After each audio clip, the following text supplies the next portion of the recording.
चुनाव की तारीख का ऐलान नहीं हुआ है, लेकिन बीजेपी ने कल 39 उम्मीदवारों की अपनी दूसरी सूची जारी कर दी। बीजेपी की दूसरी सूची में कई चौंकाने वाले नाम हैं। 3 मंत्रियों समेत 7 सांसदों को बीजेपी ने मध्य प्रदेश में चुनावी मैदान में उतारा है। कृषि मंत्री नरेंद्र सिंह तोमर, इस्पात राज्य मंत्री फग्गन सिंह कुलस्ते, संस्कृति राज्य मंत्री प्रहलाद पटेल को टिकट दिया गया है। एक तरफ इनके समर्थकों की जश्न जारी है, तो दूसरी तरफ टिकट ना मिलने में कुछ नेताओं में नाराजगी देखी जा रही है।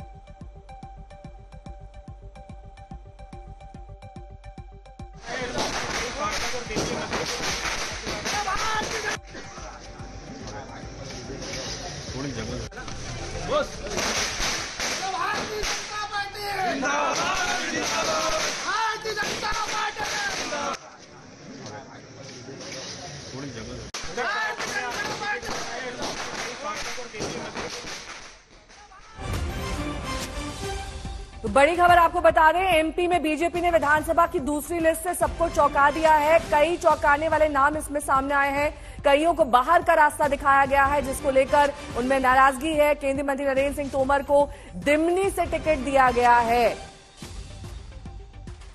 कई अहम नाम जो इस लिस्ट में शामिल हैं, कईयों के नाम गायब हैं।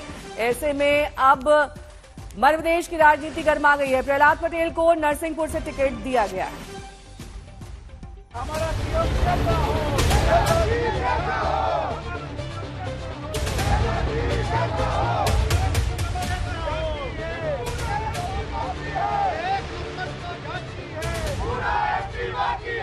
बीजेपी महासचिव कैलाश विजयवर्गीय के समर्थक जोश में हैं।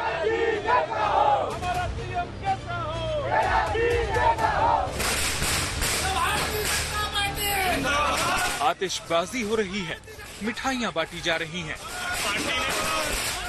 विजयवर्गीय की सीएम की दावेदारी के पक्ष में नारेबाजी हो रही है।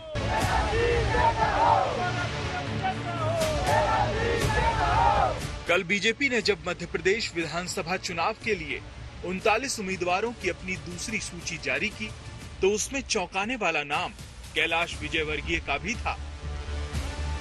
उन्हें इंदौर की 1 नंबर विधानसभा से उम्मीदवार बनाया गया है। मैंने तो वैसे कहा था कि मैं चुनाव नहीं लड़ना चाहता हूँ, और पार्टी के हमारे वरिष्ठ नेताओं का निर्देश मुझे परसों मिल गया था। मैंने असमंजस में था और आज एकदम अचानक घोषणा कर दी, तो मैं खुद ही बहुत आश्चर्यचकित रह गया। ये मेरे लिए सौभाग्य की बात है कि फिर से मुझे इलेक्टोरल पॉलिटिक्स में पार्टी ने भेजा है, तो मैं इसमें भी कोशिश करूंगा कि पार्टी की जो अपेक्षा उसको पूरा कर दूं। सिर्फ कैलाश विजयवर्गीय ही नहीं, बीजेपी की दूसरी सूची में कई चौंकाने वाले नाम सामने आए हैं। बीजेपी ने कुल 7 सांसदों को विधानसभा चुनाव में उतारा है। ये हैं नरेंद्र सिंह तोमर, प्रहलाद पटेल, फग्गन सिंह कुलस्ते, गणेश सिंह, उदय प्रताप सिंह, रीति पाठक और राकेश सिंह।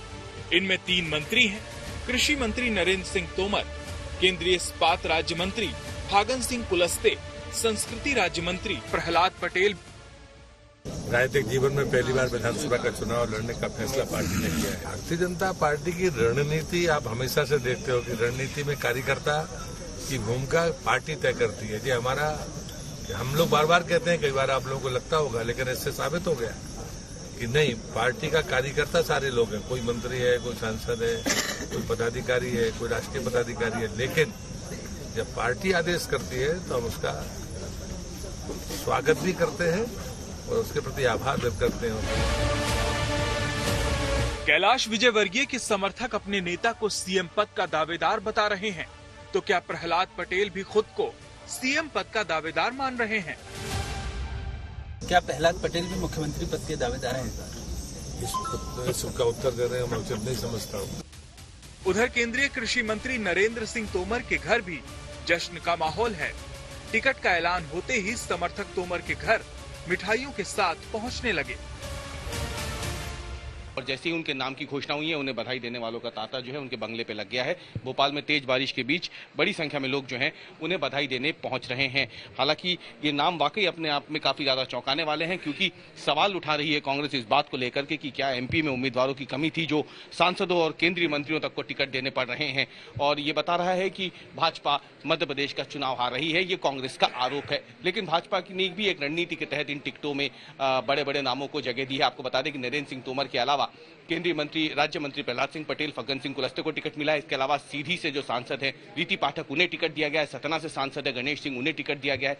होशंगाबाद से जो सांसद है उदय प्रताप सिंह, उन्हें टिकट दिया गया है। एक तरफ जश्न तो दूसरी तरफ बगावत की खबरें भी आ रही हैं। सतना से टिकट न मिलने पर बीजेपी नेता रत्नाकर चतुर्वेदी ने निर्दलीय चुनाव लड़ने की घोषणा की। सतना विधानसभा की जनता की ताकत बनकर और उनसे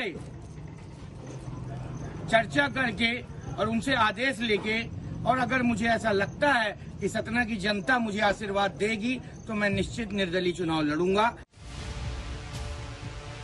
बीजेपी के लिए एमपी का विधानसभा चुनाव इस बार बेहद अहम है। दिसंबर 2018 से मार्च 2020 के 16 महीने के कालखंड को छोड़कर शिवराज सिंह चौहान 2005 से एमपी के सीएम हैं। एमपी के सीएम के रूप में उनका कार्यकाल सबसे लंबा है। कांग्रेस सत्ता परिवर्तन का माहौल बना रही है। ऐसे में बीजेपी ने हैवी वेट्स को मैदान में उतारकर एक बार फिर अपने इरादे साफ कर दिए हैं। दिल्ली से हिमांशु मिश्रा के साथ रवीश पाल सिंह, भोपाल, आज तक। बोलिए श्री नरेंद्र मोदी। हमारे दो संवाददाता इस वक्त तमाम जानकारी के साथ जुड़ गए हैं, हिमांशु और साथ ही रवीश पाल सिंह। सबसे पहले हिमांशु, आपका रुख करते हुए 7 सांसदों पर दांव लगाया गया है, 3 इसमें केंद्रीय मंत्री हैं। बिटवीन द लाइन क्या कुछ चल रहा है? क्या शिवराज के चेहरे से बीजेपी का जो भरोसा है वो डगमगा रहा है? देखिए, बिल्कुल एक चीज तो नेहा, आप मान लीजिए 2 लिस्ट आ चुकी है, 78 उम्मीदवारों के नाम घोषित हो गए। शिवराज सिंह चौहान को अभी तक पार्टी ने उम्मीदवार नहीं बनाया है। जिस सीट से वो लड़ते हैं बुधनी, वहां से वो उम्मीदवार नहीं है। नरोत्तम मिश्रा को उम्मीदवार नहीं बनाए। 2 बड़े फेस है सरकार के जिनको अभी तक जो है उम्मीदवार के नाम की घोषणा नहीं हुई। 7 जो है सांसद, जिनमें से 3 मंत्री हैं। यानी कि भारतीय जनता पार्टी को जो फीडबैक है उसके आधार पर भारतीय जनता पार्टी ने एक स्ट्रेटेजी बनाई है। ग्वालियर, गुना, मुरैना के अंदर नरेंद्र सिंह तोमर का जिस तरीके का होल्ड है, 2009 से वो लगातार सांसद हैं और उससे पहले विधायक रहे, तो कहीं ना कहीं पार्टी को लगता है कि वहां जो है किसी तरीके से ज्योतिरादित्य सिंधिया और उनके बीच में अगर सामंजस्य बनता है तो एक बड़े खेप हो जाएगा। दूसरी तरफ सतना से जो है वो गणेश सिंह को उतारा है, जो लगातार 4 बार के सांसद हैं। जबलपुर से राकेश सिंह, जो 4 बार से सांसद है। रिद्धि पाठक 2 बार की सांसद है। प्रहलाद सिंह पटेल अटल बिहारी वाजपेयी के टाइम से और 89 में पहली बार जो है सांसद बने थे, तो आप सोचिए उनका कितना होल्ड होगा उस जगह पे। और साथ ही साथ फग्गन सिंह कुलस्ते ट्राइबल नेता है और मंडला से आते हैं और लगातार मंत्री रहे हैं, चाहे वाजपेयी सरकार हो या नरेंद्र मोदी की सरकार रही हो। तो इसमें इस तरीके से हर क्षेत्र के लोगों को जो सांसद हैं उनको मैदान में उतारा है और ये भी माना जा रहा है कि अभी तो सिर्फ शुरुआत है, 7 ही सांसद है।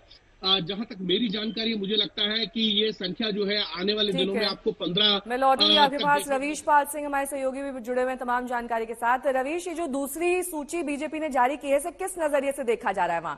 क्योंकि कैलाश विजयवर्गीय और प्रहलाद पटेल को टिकट है, इसके क्या मायने हैं? क्या विजयवर्गीय के बेटे और प्रहलाद पटेल के भाई का पत्ता साफ होगा?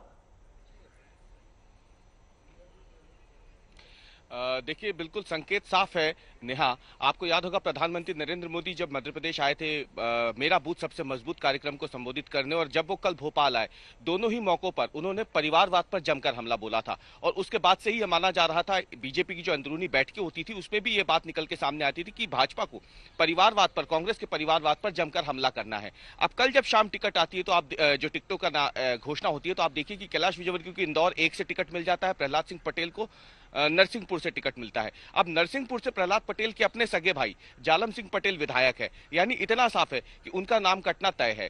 आकाश विजयवर्गीय जो कैलाश विजयवर्गीय के बेटे हैं वो इंदौर 3 से विधायक हैं। अब क्योंकि कैलाश विजयवर्गीय को टिकट मिल चुका है, पूरा 10 साल के बाद वो एक तरीके देखा जाए तो इलेक्टोरल पॉलिटिक्स में उतरे हैं, तो फिर स्वाभाविक सी बात है कि जब परिवारवाद की बात खुद प्रधानमंत्री नरेंद्र मोदी मध्य प्रदेश में आके बोल के जा चुके हैं, तो फिर कैलाश विजयवर्गीय के बेटे आकाश विजयवर्गीय को टिकट मिलेगा, इस बात की संभावना भी अब लगभग ना के बराबर हो गई है। इसके अलावा 2 सिटिंग और विधायक हैं जिनके टिकट कटे हैं। तो जाहिर सी बात है भारतीय जनता पार्टी ने अपना जो इंटरनल सर्वे कराया था और जिसमें एक बात ये निकल के सामने आई थी कि भाजपा जो है कई सीटों पे बेहद ज्यादा कमजोर है, और कल भी जिन सीटों पे नामों का ऐलान हुआ है उसमें से देखें तो कई सीटें ऐसी हैं जहां पे भाजपा हारी है। जैसे जबलपुर से अगर देखें हम तो सांसद राकेश सिंह को टिकट दिया गया है जबलपुर पश्चिम से, वहां पे कांग्रेस के तरुण भनोट बेहद मजबूत स्थिति में है और भाजपा वहां से हारती रही है, वहां पे अब सांसद को मौका दिया गया है। ऐसी कई दूसरी सीटें भी हैं। तो जाहिर सी बात है भाजपा चाहती है कि जो हारी हुई सीटें हैं उसमें से अगर वो 20 से 30% सीटें भी हासिल कर लेगी तो उसका जो मध्य प्रदेश जैसे मजबूत गढ़ को बचाए रखने की एक जो बड़ी जिम्मेदारी उसके ऊपर है, जो उसका सपना है वो बरकरार रहेगा। ठीक है, बहुत बहुत शुक्रिया रवीश इस तमाम जानकारी के लिए।